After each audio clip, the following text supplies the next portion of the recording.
ஸ்ரீ ராமாயணம் பாகம் 33. ராவணன் அழகிய நவமணிகள் இழைத்து பொன்மயமான ஆலோசனை கூடத்தை அடைந்தான். அங்கு நின்ற அமைச்சர்களையும் அசுர தீரர்களையும் பார்த்து சினத்தால் உடல் வேர்த்து கஞ்சி வந்து கூறுகின்றான். நீங்கள் எல்லாம் வீரர்களா, கூழைகளா? உடம்பிலே வீர உதிரம் ஓடவில்லையா? கழுநீரா ஓடுகின்றது?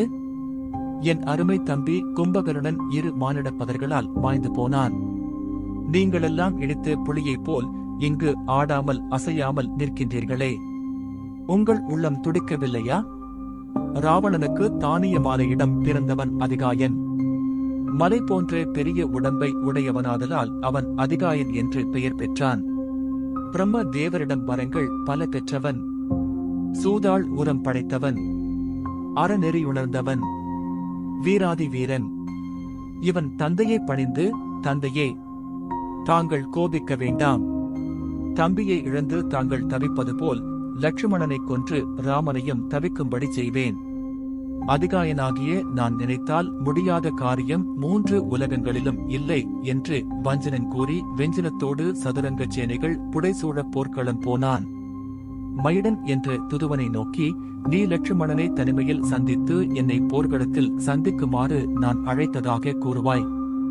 என் தந்தையை தம்பில்லாதவனாக செய்தது போல் ராமனையும் தம்பி இல்லாதவனாக செய்வேன் என்று நான் கூறியதாக கூறுக என்று அனுப்பினான். அவன் ராமரை சந்தித்தான்.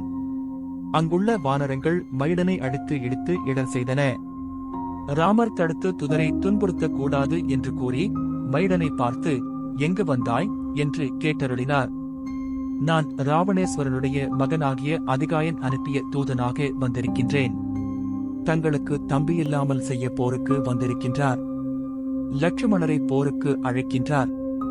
துதனே, என் தம்பியை வெல்லுவாரும் கொல்லுவாரும் 14 உலகங்களிலும் இல்லை. போர்க்களத்தில் அவரது புயவலிமையை பார்ப்பாயாக என்று கூறி விடை கொடுத்தார். தன் அருகில் நிற்கும் விபீஷணன் முதலிய அன்பர்களை பார்த்து, அன்புடையீர், லட்சுமணனை சாமானியனாக எண்ணாதீர். அவன் என்னை பார்க்கிலும் பன்மடங்கு சிறந்த வீரன் என்றார் இராமர். விபீஷணா, நீ லட்சுமணனுடன் போர்க்களஞ்சென்று அவனுடைய கரவேகத்தையும் காண்பாயாக. நிறைமொழி மாந்தர் கூறிய மந்திர மொழி போல் அவனுடைய பாணங்கள் ஒவ்வொன்றும் சக்தி வாய்ந்தவை. பகைவரை கொல்லும் தகையன் என்று கூறினார். அதிகாயன் போர்க்களத்தில் லட்சுமணரை எதிர்த்து கடும்போர் புரிந்தான். அவருடன் வந்த கோடிக்கணக்கான யானை படைகளை கொன்று குவித்தார். அதிகாயனுடைய அரிய பெரிய கணைகளால் வானர வீரர்கள் பலர் மாண்டனர். லட்சுமணர் வானர வீரர்களுக்கு அபயம் தந்து அம்பு மழை பொழிந்தார். தாரகன் என்ற சிறந்த வீரன் லட்சுமணருடன் போர் புரிந்து மாண்டான். அதனைக் கண்ட காலன் முதலிய 5 விளக்கில் வீழும் விட்டில் பூச்சிகளைப் போல் லட்சுமணரை எதிர்த்து மாண்டு ஒழிந்தனர். ராவணன் இலங்கையிலிருந்து 3வது முறையாக யானை படைகளை அதிகாயனுக்கு துணை செய்ய அனுப்பினான். அத்தனை யானை படைகளும் நெருப்புக்கு முன் வந்த பஞ்சு போல் அழிந்தன. லட்சுமணருடைய சரவேகத்தை 1000 கண் படைத்த இந்திரனாலும் காண முடியவில்லை. அனுமார் மற்றொரு புறம் யானை படைகளை அழைத்து ஒழித்தார். தேவாந்தகன் என்ற அசுர வீரன் அனுமாருடன் அமர் செய்து அழிந்தான். தேவர்தகனுடைய அழிவைக் கண்டு அதிகாயன் எரிமலை போல் கொதித்தான். அனுமாரை பார்த்து, ஏ வானரமே, நீ எனது தம்பியாகிய அக்ஷய குமாரனை தேய்த்து மாய்த்தனை, இலங்கையை தீக்கு இரையாக்கினை. இப்போது உன்னை இயமனுக்கு இரையாக்குவேன். சிறிது நெல் என்று கூறி போர் புரிந்தான். அதிகாயன் தன் வஞ்சனத்தை நிறைவேற்றும் பொருட்டு சுமத்திரை பெற்ற தங்கமாகிய சிங்கத்தை எரித்தான். அப்பொழுது அங்கதன் வேண்ட லட்சுமணர் அவன் தோள் மீது ஆரோகணித்தார். அதிகாயனுக்கும் லட்சுமணருக்கும் பெரும்போர் நிகழ்ந்தது. அதிகாயன் சொரிந்த பானங்களால் அங்கதனுடைய உடம்பில் அருவி போல் உதிரம் ஒழுகியது.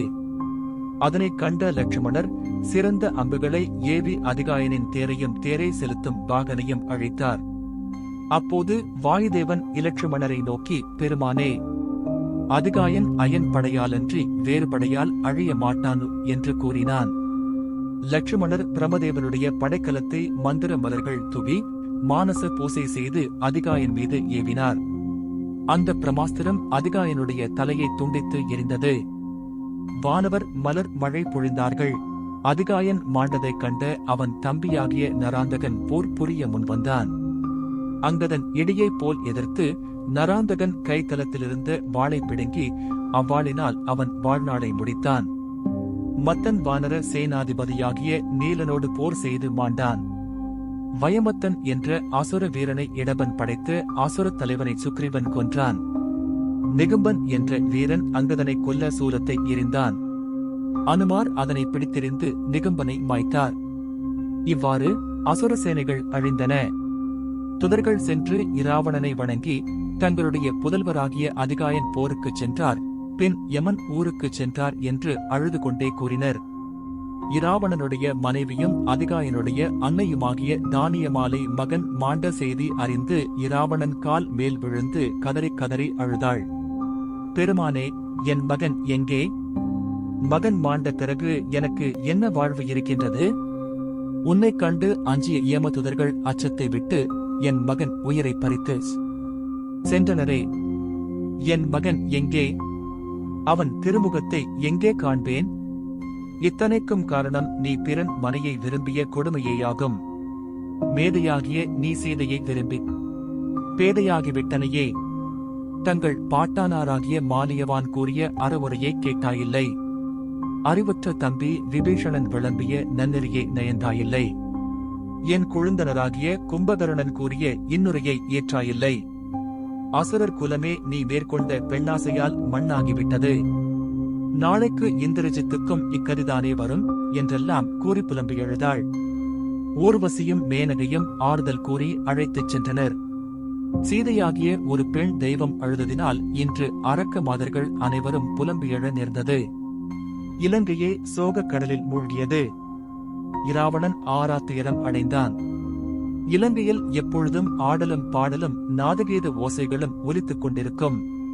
இப்பொழுது அந்த இன்னிசை ஓசை மாறி அரக்கியர்கள் தங்கள் இரு கரங்களால் தலையிலும் மார்பிலும் ஒற்றிக்கொண்டு அழுகின்ற ஓசை எங்கும் ஒலித்துக் கொண்டிருக்கின்றன. அந்த அழுகை யோசையை கேட்டு இந்திரஜித்து திடுக்கிட்டான். என்ன நிகழ்ந்தது என்று அருகில் உள்ளவரை வினவினான். அவர்கள் அவரிடம் சொல்ல அஞ்சி கைகட்டி வாய்ப்புதைத்துக் கொண்டு, அரசு குலவேந்தரே, அதிகாயனும் நிகும்பனும் மகாபார்சுவனும் ஆகிய 9 தம்பியர்கள் இலட்சுமணனால் உயிர் துறந்தார்கள்.